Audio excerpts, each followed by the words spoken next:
This is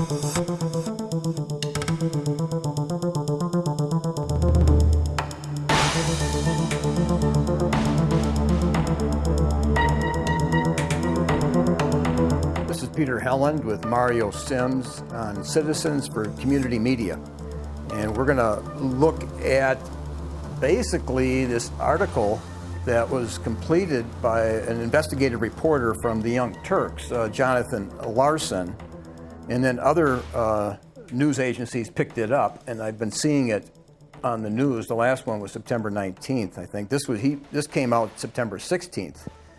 And we got about 20 pages of the report, and for some reason, this happens all the time, the local people didn't uncover this. Right. It takes people from outside to come in and do our job. Right.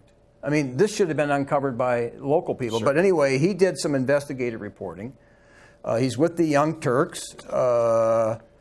These guys are not Christian. The Young Turks are, if anything, probably the bottom line is more atheism. Mm-hmm. And so they're going to take this and place it into their worldview.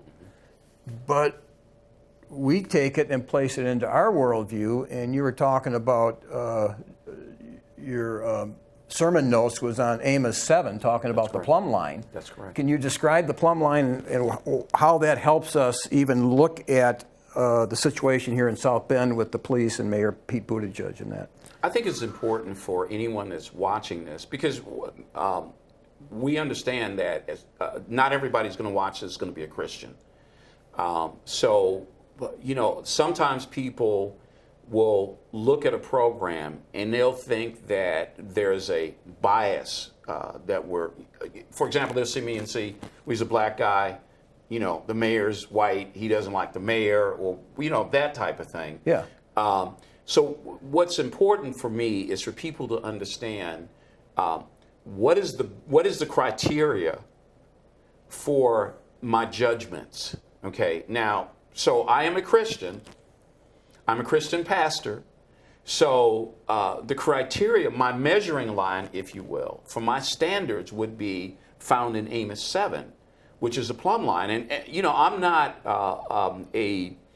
I'm not the kind of guy that my church laughs if they see me walking around with a hammer and a nail going to drive something in the wall, because I'm not, I don't have that type of skill. So and God laid this sermon on my heart for a week. I've been a pastor for 6 years. I've never done a teaching or sermon on the plumb line. But God laid it on my heart. So I started digging into it in Amos 7. And the context of Amos 7 is 3 times Amos goes to God. And he's seeking forgiveness for Israel for the things that they did that are mentioned in the first 6 chapters of Amos. And twice he goes to God. God relents.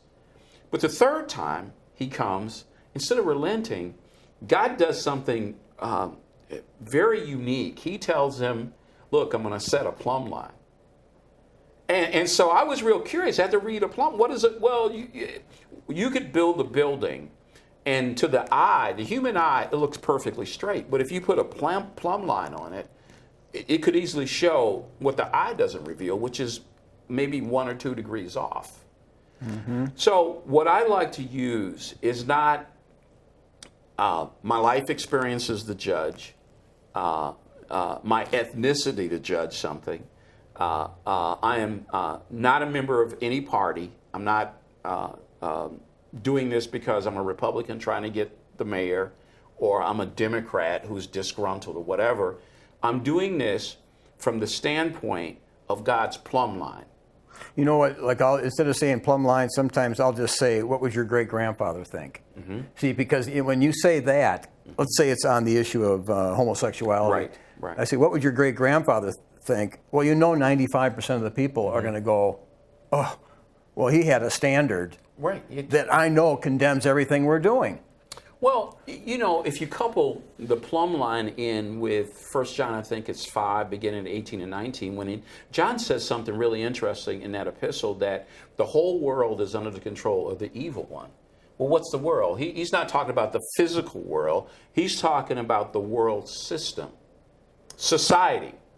Society's, which is why we have the innumerable genders that are added to continually now, because society has decided that that's what is right by society, because we know the whole world is under the control of the evil. Well, in First Corinthians, it says the wisdom that they had led them to crucify Christ. Exactly. But if they had the true wisdom, they would have never have done that. Exactly. So they're operating on wisdom. Right. But it's the wisdom of the world. Well, and see, that's important, Peter. I'm not operating here as I sit today under the wisdom of the world or my wisdom. That's why even with the Young Turks report, you have to assume they're operating on the wisdom of the world. Right. But that doesn't mean that his research can't be used. Well, so now that we have said that about where I'm coming from, you get into the story, and the facts are the facts. The facts have been subjected to. If you watch Jonathan Larson, there was a follow-up article done a few days after this story, and he said, you know, some people think that we don't like the mayor, that we're supporting Bernie or someone else. He said, you should understand that we contacted the mayor. We contacted his campaign committee people. They wanted to know what we were going to say. We told them what we were going to say, and we asked them for a response. He said, we still haven't got a response. I think he wrote that in here. Yes. Buttigieg campaign National Press Secretary Chris Meager asked to see the documents. Right. Okay. And some of these documents they obtained that we could have obtained, apparently, Absolutely. and we never bothered. Our local media has been compromised. But no local citizens we didn't do what they did. We didn't know about it. But how come they knew about it? Well, and we didn't. I mean, what does this say? Well, and see that's why, you know, when you called me and told me what you wanted to talk about, I was just flooded with thoughts, because there's so this is the media historically, and I think it goes back to the French Revolution. Correct me, was called the fourth column. Yeah. Okay. I think that's the time period. I may be wrong. But the idea was it was supposed to be this pillar of truth, okay? Yeah. Well, that was in, the 1700s, okay? Fast forward to 2019 in South Bend, Indiana, and the media has been so compromised. I don't know whether it's fear. I have heard from reporters who've left this town that they have been harassed and intimidated when they try to expose stories. I know reporters personally have told me that. I've also had a reporter contact me from one of the, you have WNDU, you have the WSBT, and you have ABC 57. I don't want to out the reporter, but one of the reporters from those three groups locally told me, because they came to me and said, hey, every time I try and get information, people told me to come to you, because I've been doing this for over 30 years as an activist. So he comes to me, I barrage him with information. He comes to me about a week later and says, I can't. My station, he said, I'm embarrassed. My station won't allow me to air this. Right, and after a while, people get conditioned. In other words, we're on a plantation here. I mean, you get conditioned that you don't go there. But the Young Turks weren't conditioned. And so you have to give them some credit. Well, but that let's number these, because there are going to be a lot of numbers here that we're going to use, because I want to make this clear, because it's so much. It's like you just dump a can of spaghetti on a plate and you start pulling noodles. The first issue here is media censorship. That which normally would protect the average citizen from corruption by the sanitizing light of the camera and the microphone put in front of someone's face failed us. Failed us, okay? Because one of the documents that is so crucial and so important to the story was a deposition of the former City of South Bend Police Director of Communications, Karen DePape. And, of course, this all goes back, for people who don't know, in 2012, Mayor Buttigieg was elected 2011, took office in 2012. The first issue he had to deal with was the so-called South Bend police tapes, where Karen DePape, City Director of Communications, doing her job, and maintaining the lines at the police department, uncovered some recordings of several officers who were heard making what she called in her notice of tort claim, which is a legal document available to the public. She indicated she heard racist, unethical, and what she called possibly criminal conversations.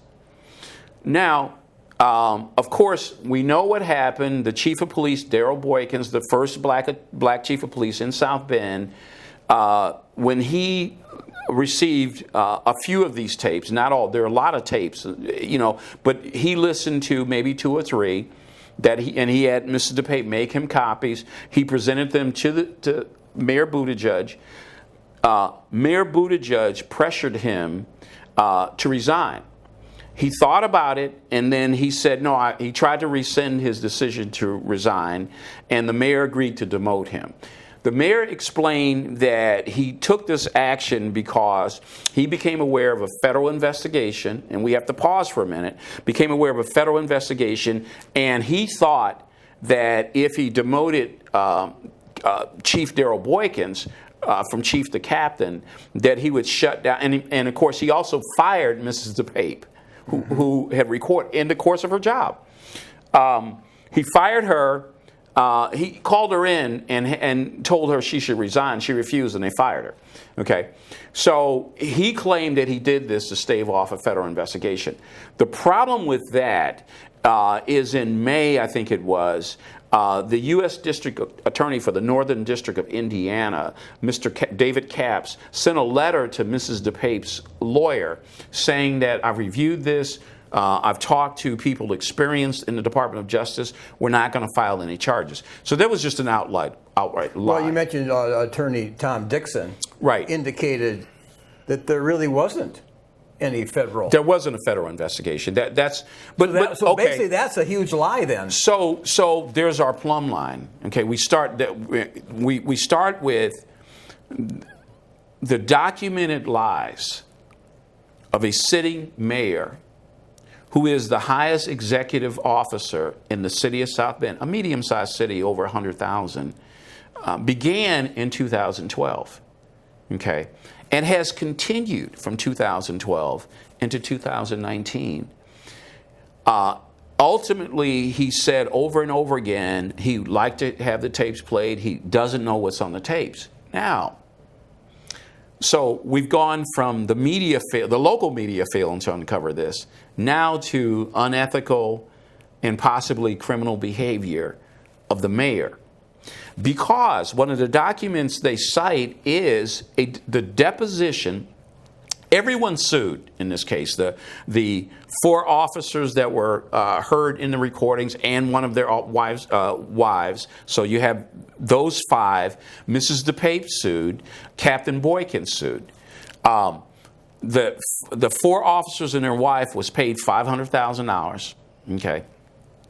Mrs. DePape was paid the most. Over $260,000, okay?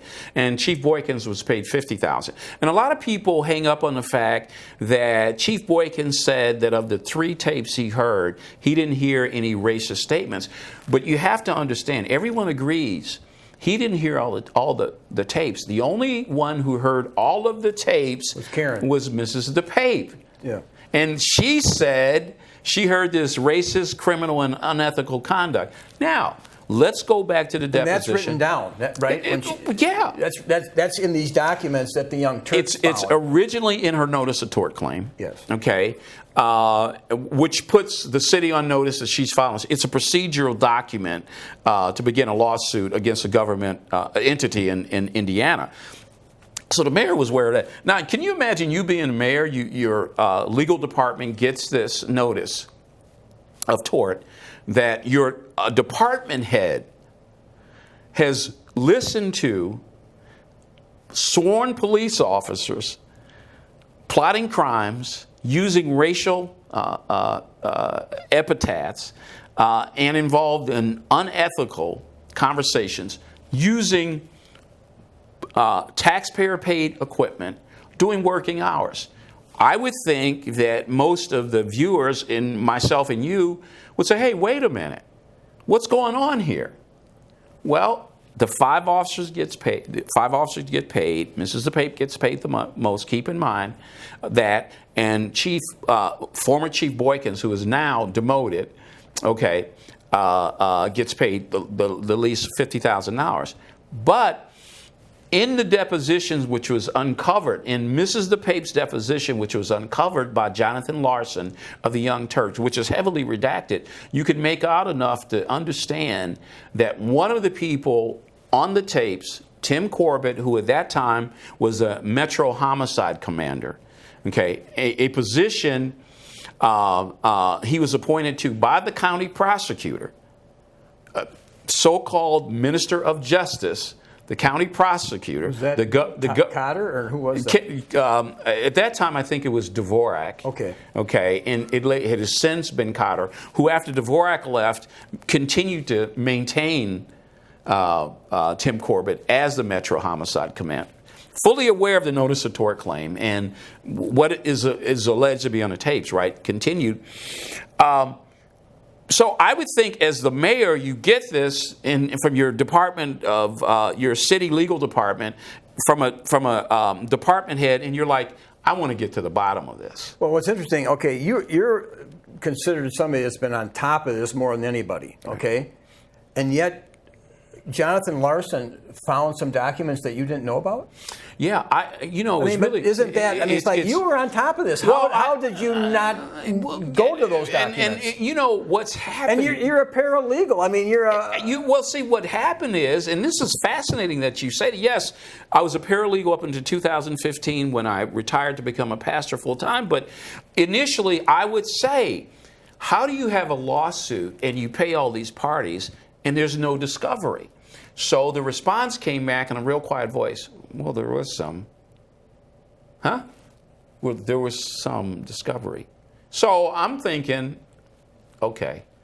Discovery, for people who don't know, is either interrogatories, requests for productions, or depositions, which are taken under oath.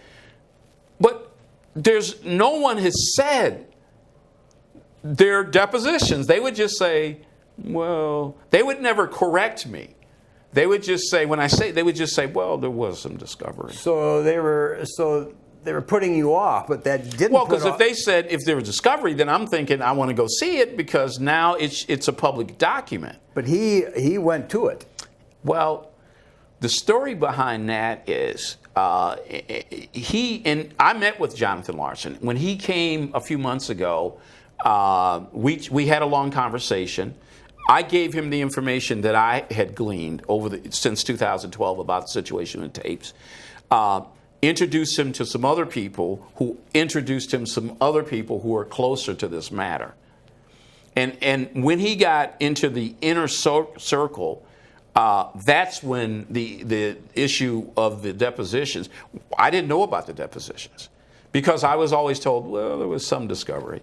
And you weren't engaged on this 100% like he was. Well, right? I mean, he came here just. Apparently, what happened was he was told you need to look for the deposition. He was sent there to look at the deposition, and the deposition is explosive. In law, there's a terminology called imputed knowledge. If I hire you as my attorney and you go in and you interview Mrs. DePape in a deposition, and she starts telling you, as you can make out from the redacted deposition, that Tim Corbett implies that he planted evidence to set up the Cash Money Boys, which is a black gang. That is explosive because now you're admitting that you're planting evidence on black defendants. Right, you're cheating. That is a... You're entrapping them. That's because you feel they're guilty. You're justified to plant stuff to get them. Remember the role of a law enforcement officer is to investigate and then to arrest, not to prosecute, not to be a member of the judicial branch and judge, not to prosecute and judge. That's what they did. That's what Tim Corbett did. This is explosive. But because if you look, you understand, okay, you look at the deposition, let's just say this is it, and you read it, and he says this and other things, okay, you go, my God, those are violations, fundamental violations of the constitutional rights of each and every American to be tried by a jury of his peers, not by a law enforcement officer. Okay, a jury trial is supposed to determine the truth of the matter. Not people get confused and think it's guilt and innocence. That's not what it's about. It's the prosecutor charges you. There are elements of each count, and it's the prosecutor's job to prove those elements. Okay, it's a truth finding versus innocence or guilt. So prosecutor charges. Apparently, what Tim Corbett did was, okay, this is what we need to prove the prosecutor's case, so I'm going to plant this evidence. In other words, the jury instructions, right? Because they tell you, okay, if these facts add up to this, exactly, you're instructed to find them guilty. Exactly. Yeah. So Corbett, knowing this, did what he did to make sure that this was done. Okay. Now, this is where the nuclear blast comes in. We go back to the legal term implied knowledge. If I hire you as my attorney, you go in and depose Karen DePape, and she tells you this, you're going to come back to me and say, hey, you know what she said? The mayor claims he doesn't know, yet it was attorneys that he paid that conducted the deposition. Surely he knew. He had to have known. What did he pay him for? Even if you imagine the scenario where he goes, the lawyers came back and say, hey, can we meet with you? Sure. And they say, hey, this is what we saw. And he goes like this. Knowledge by his attorney is imputed to him. Mm-hmm. Mm-hmm. Because he's attorney is an extension of him. Yeah, he paid them. Yeah. He paid them. Well, the real big picture politically is that Buttigieg is, he's out there going, white nationalism is the problem, and it's systemic racism. So he's at the front, of defending the blacks' interest, and you're going, he's got a Black Douglas plan. It's like, hold it here. Is that who he was in 1211? I mean, look at who he hired. Unfortunately, he puts down here he hires Teachman from Massachusetts. Well, no, he was really from Tajikistan. Yeah. And he was, what was he doing?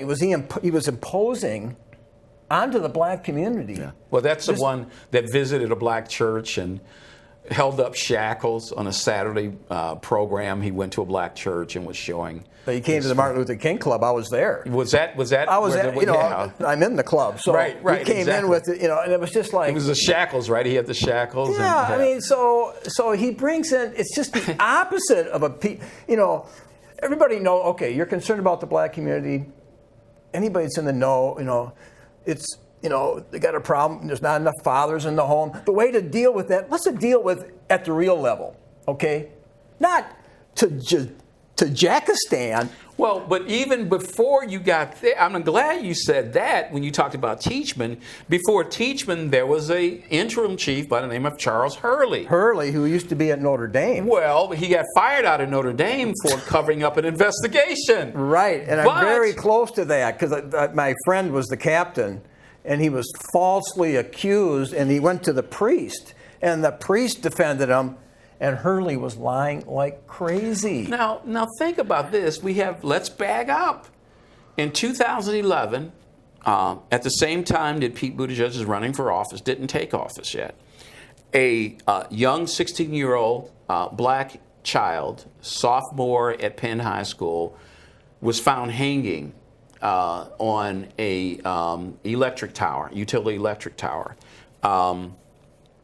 It's Klan-style hanging. I mean, there was no investigation. He was supposedly hanging for 4 days. All the evidence points to the Klan. In fact, at the memorial service, the national Klan leader attended the memorial service, uninvited by the mother, right? All of the facts, in fact, this is another Young Turk story. This is a modern-day Emmett Till story, okay? The local media should have been all over it. The mom in 2012, it happened to the April 2011. The mom in 2012, determined to get justice, goes to the city council. Newly elected Mayor Pete Buttigieg is there. The mom, Stephanie Jones, who we've been supporting her efforts to get justice. In fact, have a petition now to get enough signatures to go to the Department of Justice because we can't get an investigation here. The investigation was closed that day. He was cremated within 24 hours, which violates Indiana statute that requires you to wait 48 hours before you're cremated, only with the exception that a Board of Public Health officer signs off on the cremation because of a public health risk, Ebola or something that would spread, okay? Isn't this really weird that they rushed this kid? She was sent to a funeral home owned by Mr. Hanley, who has a relative who was a captain in the South Bend Police Department. And this really gets good. And who was the coroner but Chief Hurley, who is Coroner Hurley, who tells the mom that the kid committed suicide. She says, well, how do you know that? Because I know what a suicide looks like. The coroners they have a lot of power. And he refuses to order an autopsy, wouldn't give her the clothes, said the clothes were biohazard, wouldn't show her the pictures because she said she was told that they were too graphic. But Mr. Hanley, the funeral home owner, allowed the mother to spend a few minutes unzipping the body bag, looking at her child. She said they claimed that he was hung with a sheet, but the marks on his neck were spiral marks. Now, if you look at pictures of people who've been hung by a rope, because a rope pulls up, it creates a spiral mark, spiral burns. She said it looked like a chemistry class, something where you would have this spiral burn marks. There wasn't marks from a sheet. Okay.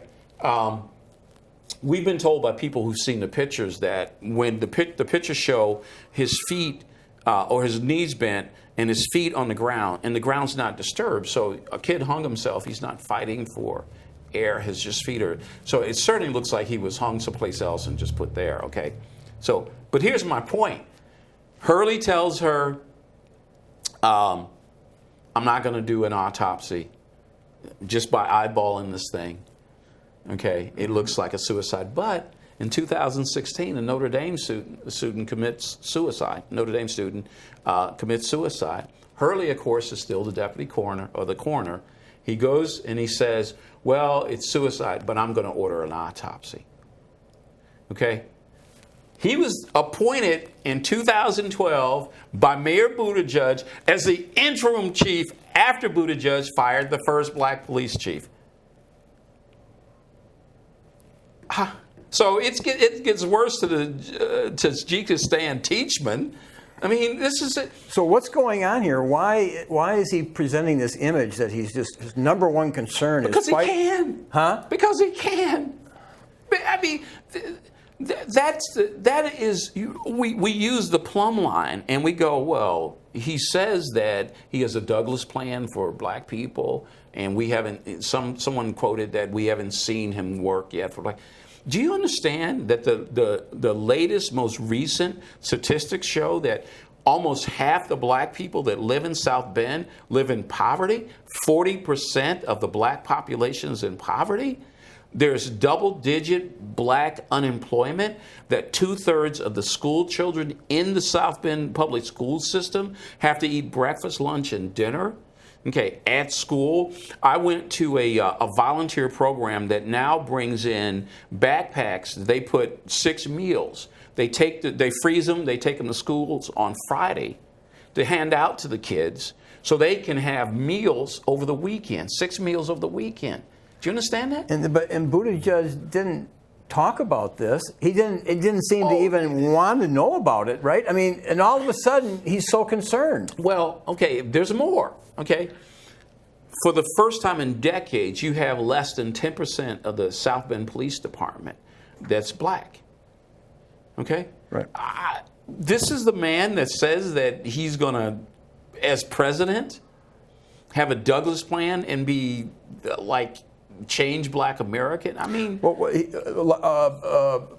Larson opens up his document here his research, and he quotes, "It is going to be a fun time when all white people are in charge." That's what one of the officers said on tape. One officer is quoted as saying in the documents, which describe secret police recordings. So they thought, Boykins was worthless, right? I mean, that's not like, okay. But everybody thought, in the Martin Luther King Club, they thought he was doing a pretty decent job. Many white officers supported Chief Boykins. I talked to a lot of officers, black and white. Many white officers thought he was tough but fair.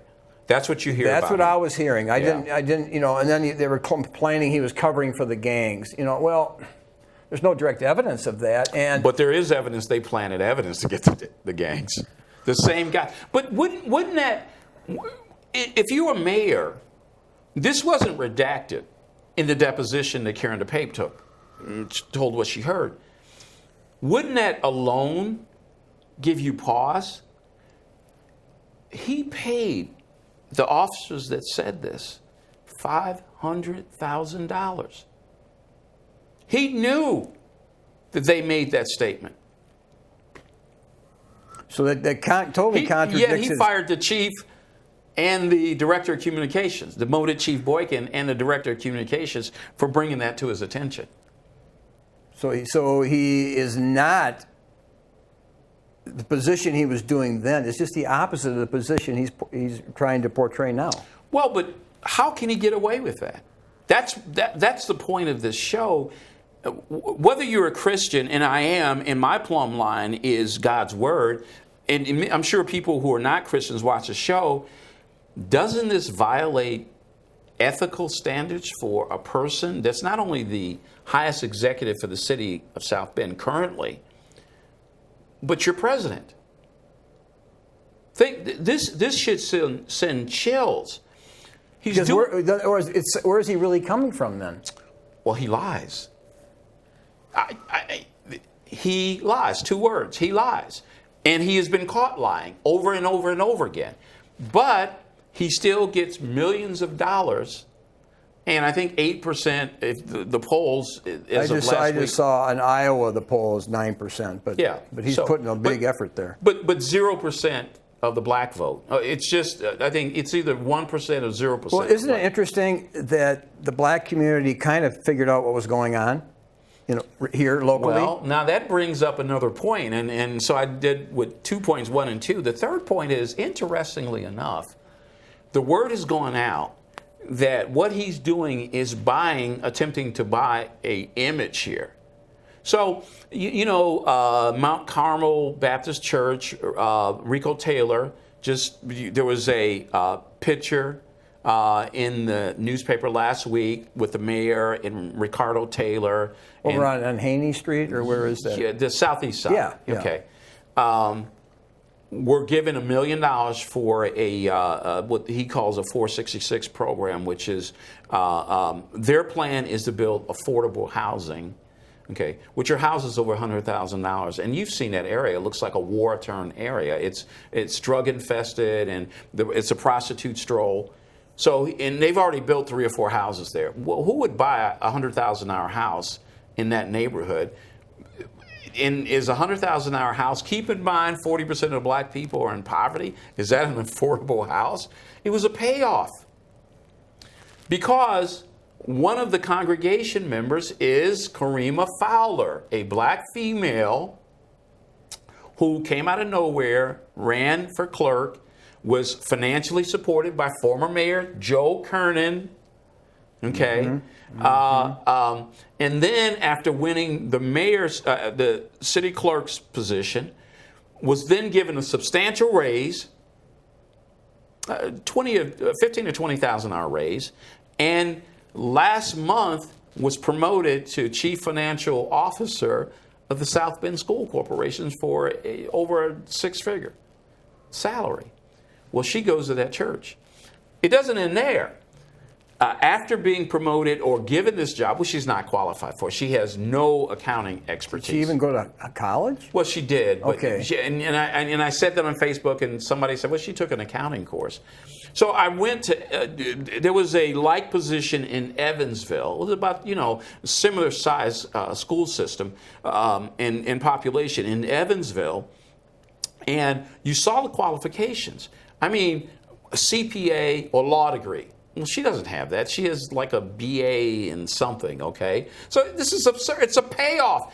She's a blackface that's been paid off. Standing, and they didn't even have her in a picture because that would have been too obvious. But here's her pastor and some other members of the city council and the usual suspects announcing this $1 million gift to her pastor and the commitment that $2 million in TIF, tax incremental financing, which is nothing more than a personal piggy bank. It's our tax money given to whoever may, to make improvements in that area.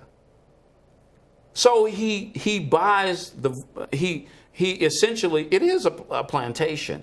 Back in the old days, you had the black people who were working, picking the cotton, and then the black people who were lucky to work in the kitchen, and as the butlers could get, well, the master just got through eating the steak. He gave us a bone with meat still on it, Well, you're not the one that's out there eating the pig hoofs and the pig tails and the chitterlings, right? You're the ones that now in the house, I got the steak bone from the...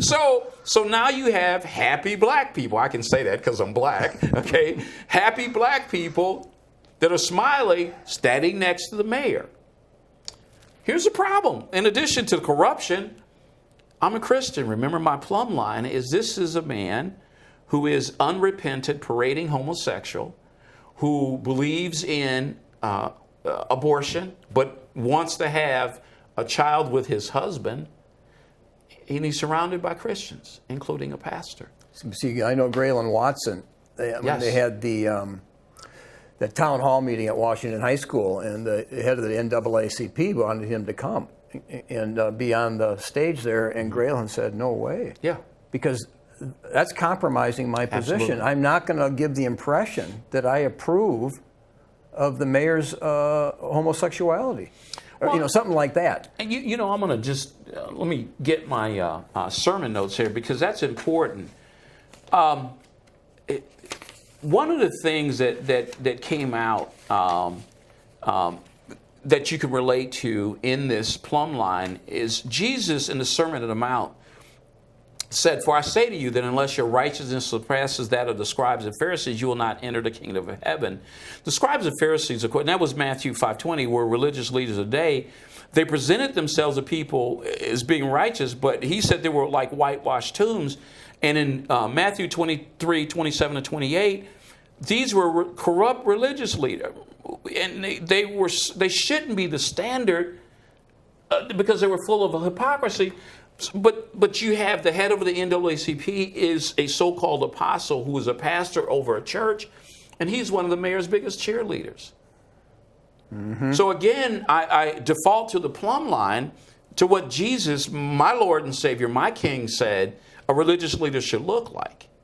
But the mayor who professes Christ says, well, first of all, God made me this way, which is not biblical. And second, the Bible approves abortion, which is what he said recently, which is, that's a lie on God. Why do you think that the black community around the country, not just here, are putting the thumbs down on him? I mean, well, they're not. See what happens here. I mean, so far. Well, oh yeah, he doesn't move the meter. He went to Chicago and tried to get an endorsement of the gay mayor in Chicago and didn't get it. He spoke in front of Rainbow Push, Reverend Jesse Jackson, who the rumor is was not satisfied at all with the mayor.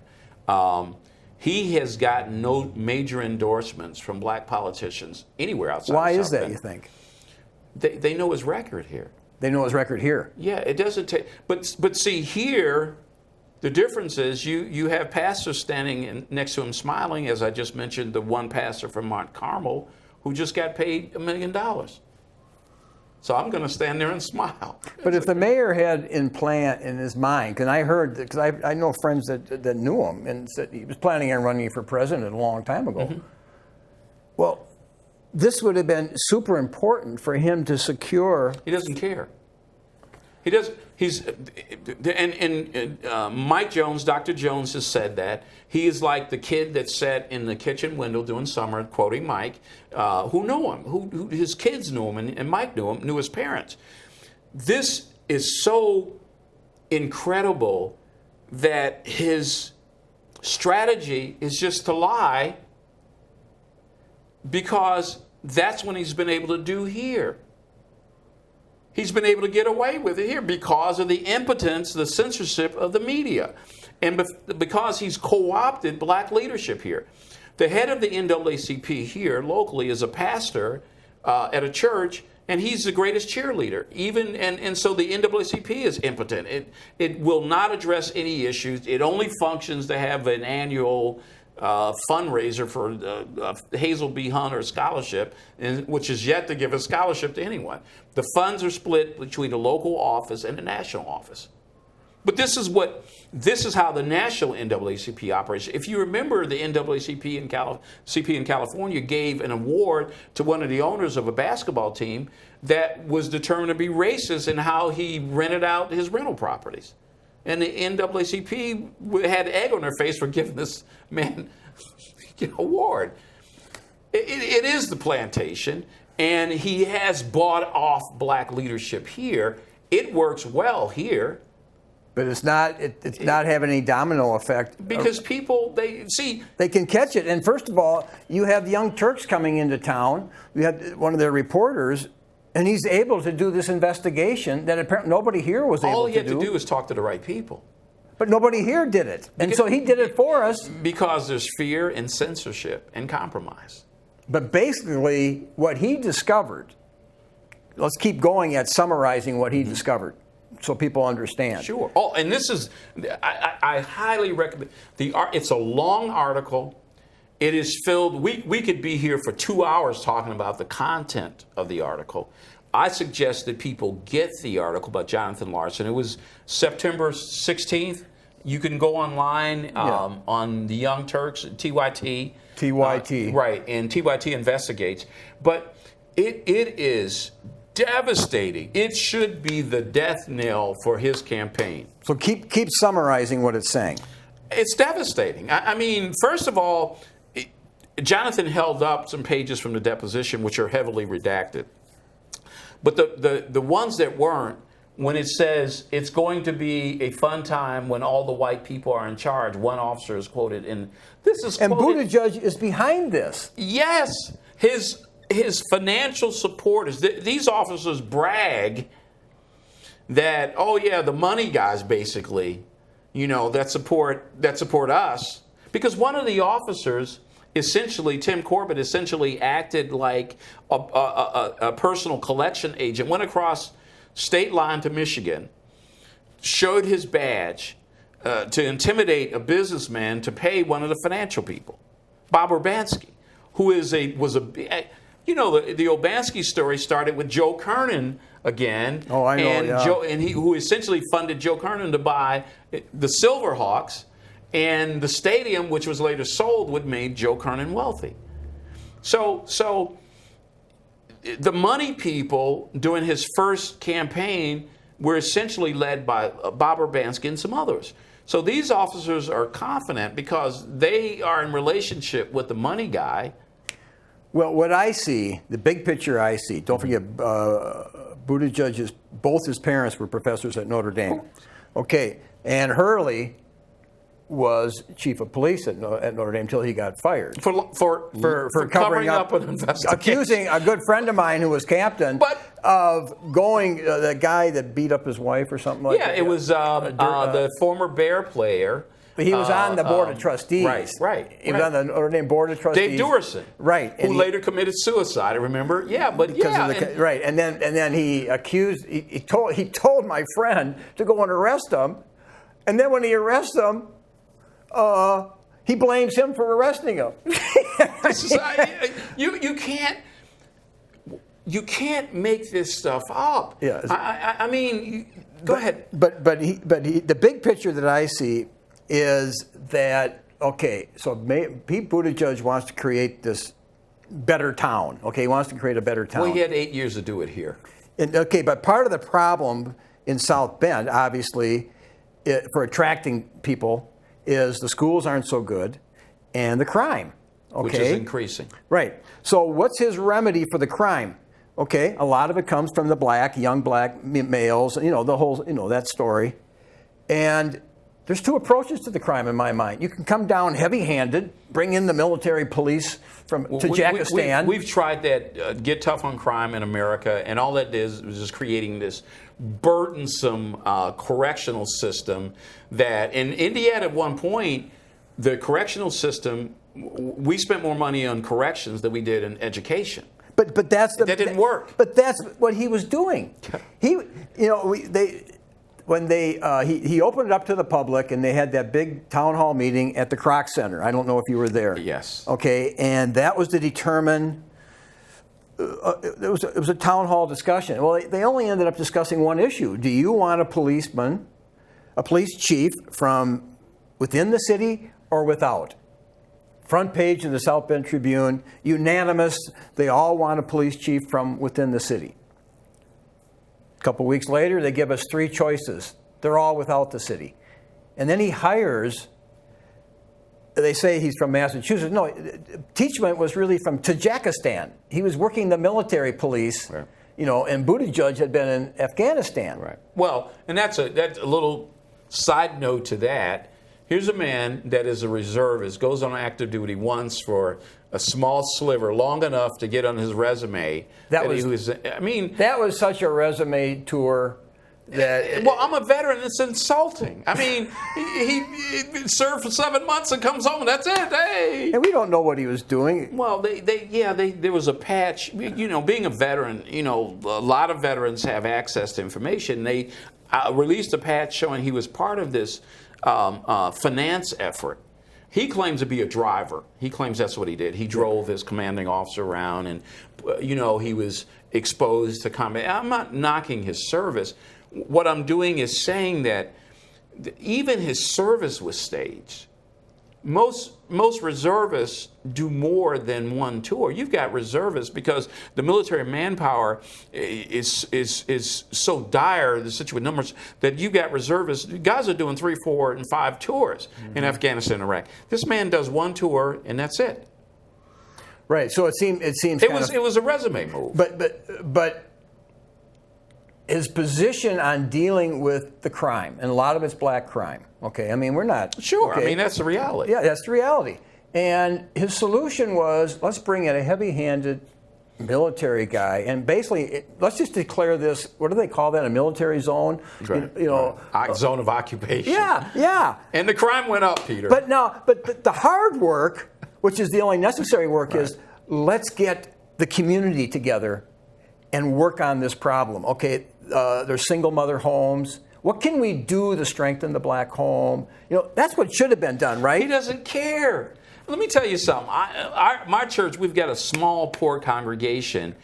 We were able to, from December 3rd to April 15th, serve 4,000 hot meals from 1:30 to 4:30, Monday through Friday. Without city funding, he has given millions of dollars to the Center for the Homeless and Hope Rescue, who operate a weather amnesty program, which they buy a different building every year, which money goes to the cronies. Okay, they buy a different building, and then the weather amnesty opens at 8, limited beds, closes it at 8 in the morning. They kick the people out. They wander around or sit in the library all day until 8 o'clock. I mean, you have human beings when it's 8 degrees outside that are wandering around with all their possessions on their back. What kind of person? I mean, this is, as a pastor, I mean, you become just angry. Mm-hmm. You can't believe that with your tax money that he's continued to line the pockets of cronies. He just announced that the city bought the Salvation Army building, which had been closed for $299,000, which is great for weather amnesty. When asked, but so during the day, is it going to be open? It's going to be open from 8 in the evening to 8 in the morning. You're going to kick the guys out, the men and women out. Where are they going? Because the new library they're spending $28 million to renovate it. It's going to be closed in November for a few months. So the homeless who used to go and sit in the library now have to go to the new temporary library site 6 miles away. Which, are you going to walk that? The mayor's response is, well, we're going to provide transportation for them. So instead of opening the Salvation Army building 24 hours, installing a computer lab there, feeding the people during the day, we're going to kick them out and transport them to the library to sit around with all of their possessions. Well, the other patrons really don't like to have people who carry their stuff who are on the library. You understand what I'm saying? I mean, this is it's just so insane. It's so uncaring. It's so unfeeling, and you see him making these comments, acting like he's caring. And when you know the truth, it's heartbreaking. It's hard. I sit here today, and I can tell you stories of people who've come into my church. We had a guy that had a tent because the weather amnesty only had so many beds. So if you don't make it there in time, you get a tent. 5 degrees outside. Well, in February, March, we had a period where it went up to 35, 40 degrees. It rained really hard and froze again. So can you imagine soaking your tent and then it's freezing? The guy came in. The guy was literally purple. He came in and he said, Pastor, do you have blankets? He was soaked. He said, all my stuff got wet. So we had a bunch of donated blankets. We gave it to him. Peter, what I'm trying to say is, this is just not, we're not giving political commentary. The most troubling part of this is Pete Buttigieg just does not care. He's a narcissist. He uses taxpayer money to project an image of him because he has an end game, not to help people, but whatever his end game is. It's about his narcissism, not to. I would be the first one to support him if he made changes to reduce and relieve the suffering here in South Bend, but he's done just the opposite. He's not, you're saying he's really not capable of empathizing. He doesn't care. He just doesn't care. He doesn't. Go back to this. It's going to be a fun time when all white people are in charge, one officer's quote. Would you pay $500,000 to 4 officers who said that? Well, seems like he was kind of in agreement with that. Well, they maintained their jobs. They got paid. I mean, so if you were behind removing the black police chief, reducing the black force, they call it gentrification. Well, isn't that what was going on? Well, look here. Look at the statement in the Jonathan Larson story. Buttigieg campaign National Press Secretary Chris Meager asked to see the documents, saying, "You're more than willing to report rumors you're unable to provide, so it'd be nice to see some of this." It was their own documents. So he's being deceptive. See, they play word games. They're saying these are rumors. Well, hold on here. These are legal documents From the lawsuit that the city settled. That's how insane this is. So they think that they can just they can carry on this campaign and just put this under the rug? Assuming the stupidity of the American people. That's the thing that's so, I guess the fourth point that I wanted to make. This is all based on the assumption the American people should feel violated. You have a man that's running for the highest office, and his tactic is to say, well, show us the proof. The proof was there. I mean, those are legal documents. It's your own lawsuit that you paid out. But they're hoping that people won't know that. And they're relying on the local media not to inform the people. Has this had any impact on the local media yet, this report? No. Really? So they haven't even, this is a pretty reputable group. I mean, yeah, I don't agree with their worldview, the Young Turks. Right. Okay. But his investigative reporting. Well, Jesus, if you read the Bible, Jesus said even the rocks would cry out. But if you look at one of my favorite is in Numbers, I think 22 with Balaam, the mule spoke truth. Right. The source of truth, as long as it's truth. Well, he discovered the documents that we should have discovered. Yeah. Nobody in South Bend, everybody's so concerned about this issue, but nobody discovered the documents. Well, and a lot of it is people who had, because I know the people who have the documents. I've talked to them recently, but a lot of the people who had the documents were frustrated that until the Young Turks came along, who would we give them to? That's the other side of this. So they did us a good service. Well, here's the wonderful thing about God. Things done in the darkness will be revealed in the light. Since 2012, I've never seen so much information come forth about a corrupt government here has come forth. Because one of the people who assisted Jonathan Larson is Jeff Harrell. Okay. Jeff Harrell was a local writer for the South Bend Tribune who wrote the first devastating articles exposing the South Bend tapes. Of course, the South Bend Tribune took him off that beat, put him on some weekend restaurant choice beat. But if you look into Jeff Harrell's background, he had a background. He had experience in New York as a crime beat reporter. Fantastic guy. In fact, is now involved on the Stephanie Joe's Jihad Vasquez, the young black man who was hung Klan style. But I want to say this about the Young Turks. The neat thing about them is and I discovered this, they're the largest online news outlet. They have in excess of 3 million subscribers. Okay.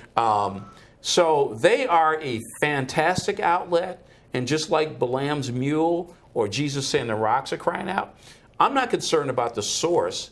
I love the truth.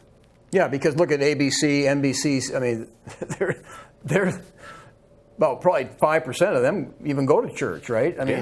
So people that are into the news usually are not in journalism. Well, Hollywood journalism. Those who produce the mass media, we know they don't have a Christian worldview. No, exactly. Yeah, because there's an opportunity to manipulate. We're going to probably have to have another show. We've just touched on this, but there's only a couple minutes left. Okay. Can you think of anything else that we could close with? It's just so much, and we probably have to have another show because even to continue, there's much more. There's much more that was in this report. This report is explosive. I'd like people to go on and watch it, and then there are going to be other developments. One of the people that this police officer, Tim Corbett, has admitted to a reporter, of course, that he set me up. That's a whole nother story. That's a teaser there. Oh, on the one? Yes. That's a teaser. Oh, jeez. We're going to have to do that because Mario and I go the story, back. And that's another hour show. Wow. God bless you, Peter, for doing this. The local media may not, but you as local media are. And that's with the power and the strength of God doing this. Yeah. I thank God for you. Yeah. Well, Mario Sims and Peter Helland on Citizens for Community Media, and this is the local public access channel, which we put on YouTube. Yes. So I'll be looking for the link so I can get it out there. Right. So we'll try to come back on next time.